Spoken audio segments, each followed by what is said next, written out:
جو ہے تورات میں بھی اور انجیل میں بھی ذکر کیا۔ اسی طرح وہ تاریخ کا ایک ایسا واقعہ ہے کہ جس کا دشمن بھی انکار نہیں کر سکتا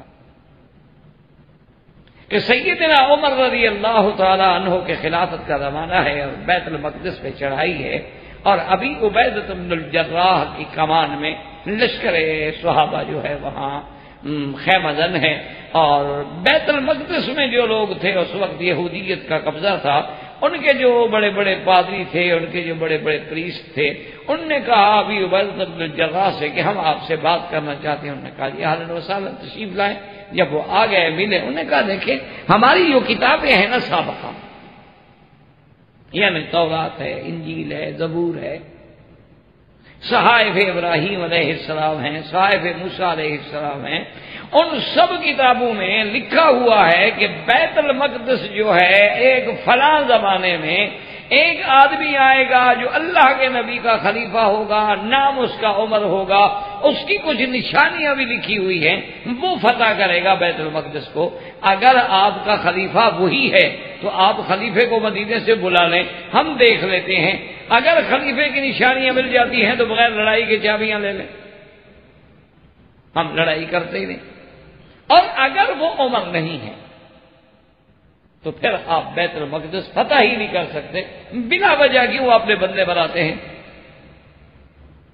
ابھی عبیدہ نے کہا بھی بات تو ٹھیک ہے،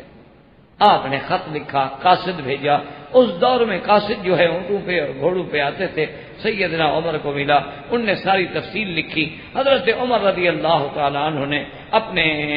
کابینہ کا اجلاس طلب کیا، جس میں سیدنا عثمان ہیں، سیدنا علی رضی اللہ تعالیٰ عنہ ہیں، بڑے بڑے صحابہ ہیں اجلہ، جن کو اللہ نے صاحب حل و عقد بنایا تھا اور ارباب فہم و ذکا تھے، ان سب کو بلایا کہ مشورہ دیں مجھے کیا کرنا چاہیے۔ حضرت علی رضی اللہ تعالی عنہ نے کہا کہ امیر المومنین، فتح شکست تو اللہ کے ہاتھ، اگر اللہ نے چاہا کہ بیت المقدس ہمیں ملنا ہے تو ابھی عبیدہ بھی ماشاءاللہ کافی، اور اگر بیت المقدس ہمیں نہیں ملنا ہے تو وہ نہیں ملے گا۔ اس گرمی کے زمانے میں اتنا بڑا دور طویل سفر کرنا، یعنی مدینہ منورہ سے بیت المقدس پہنچنا اور اونٹوں پہ، تو ہم تو چاہتے ہیں کہ آپ مدینہ نہ چھوڑیں۔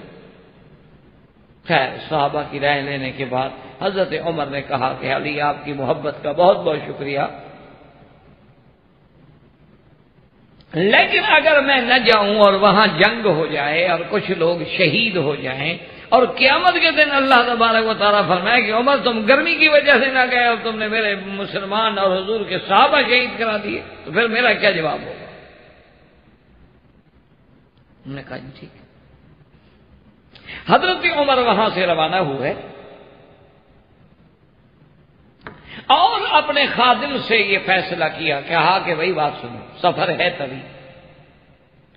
یہ نہیں ہے کہ میں امیر المومنین، اب ہم مسافر ہیں دونوں، لہذا ایک منزل میں سفر کروں گا، اونٹنی پہ بیٹھوں گا، تم پیدل چلو گے، پھر ایک منزل میں پیدل چلوں گا، تم اوپر بیٹھو گے، میں باہر پکڑوں گا۔ غلام نے کہا حضرت پھر غلام کا کیا فائدہ ہوا؟ اور اس میں غلام کی کیا بات ہے، تم بھی انسان ہو میں بھی انسان، تمہیں بھی تکلیف ہوتی ہے مجھے بھی تکلیف ہوتی ہے۔ حضرت عمر رضی اللہ تعالی عنہ اسی طرح منزل در منزل سفر کرتے کرتے کرتے کرتے حتیٰ کہ اپنے معسکر میں پہنچ گئے، وہاں تشریف فرما ہوئے اور بے حد تھکان ہے، اونٹنی بالکل لاغر ہو چکی ہے، اور سیدنا عمر رضی اللہ تعالیٰ عنہ جب پہنچے تو آپ کے فوج کے جو بڑے بڑے کمانڈار تھے سارے اکٹھے ہوئے، انہوں نے کہا آپ نے تکلیف فرمائی حضور، لیکن بہرحال اسلام کا مسئلہ ہے۔ انہوں نے کہا جی آپ آرام کر لیں، آرام کر لیں۔ انہوں نے کہا سیدنا امیر المومنین ہماری ایک گزارش۔ آپ نے فرمایا وہ کیا ہے؟ انہوں نے کہا حضرت کل جو ہے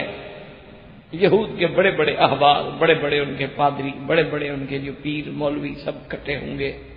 اور پھر ان کے فوجیں، ان کے بڑے بڑے لیڈر، بڑے بڑے کمانڈر، وہ سب آئیں گے، مہربانی کریں، اللہ نے ہمیں فتوحات غنائم میں بہت سارا اب تو مال دیا ہوا ہے، اب تو صحابہ کی غربت کا زمانہ نہیں ہے، اور آپ نے جو کپڑے پہنے ہوئے ہیں اس میں تو ٹاکے لگے ہوئے ہیں اور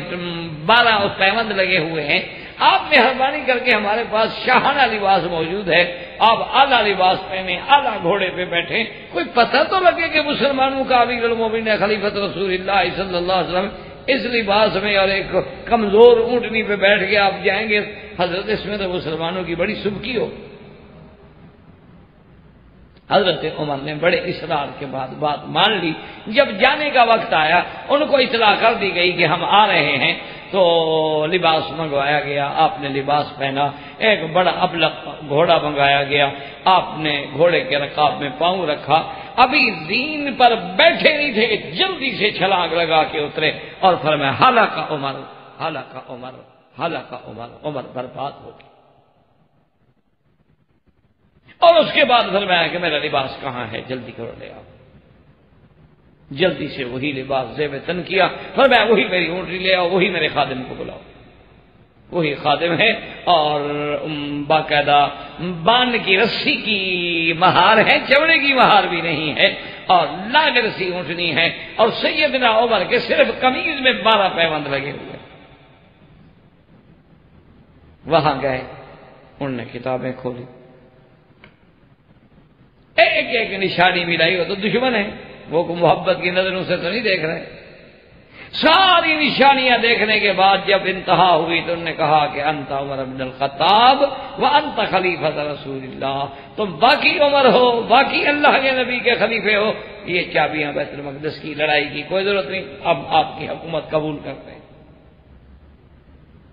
حضرت عمر نے اللہ کا شکر ادا کیا، بیت المقدس فتح ہو گیا، مسلمانوں کی فوجیں داخل ہو گئی۔ جب ساری خوشی کی تقریب ختم ہو گئی تو صحابہ نے پوچھا کہ حضرت آپ کو کیا ہوا کہ جلدی سے گھوڑے سے چھلانگ بھی لگا دی اور فرمایا ہلاک عمر، ہلاک عمر، عمر برباد ہو گیا۔ بات کیا تھی؟ فرمایا جب میں گھوڑے پہ بیٹھنے لگا تو مان اللہ نے میرے سامنے وہ منظر کیا کہ عمر تورات میں تیری نشانیاں جو ہم نے لکھی ہیں وہ نشانیاں بدل کے جا رہے ہو، یہ صرف تیری توہین نہیں ہے بلکہ میرے نبی کی تردید ہوگی، نبوت کی تردید کے ساتھ دین اسلام کی تردید ہوگی۔ تم کیا کر رہے ہو؟ اسی لباس میں آؤ جو تمہارا لباس تورات میں ہے۔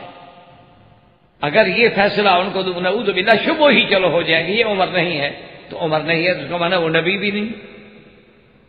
صرف خلافت عمر پہ اعتراض تو نہیں ہوگا، پھر جس کا خلیفہ ہے اس کی نبوت پہ بھی تو اعتراض ہوگا، اور اگر نبوت پہ اعتراض ہو تو پھر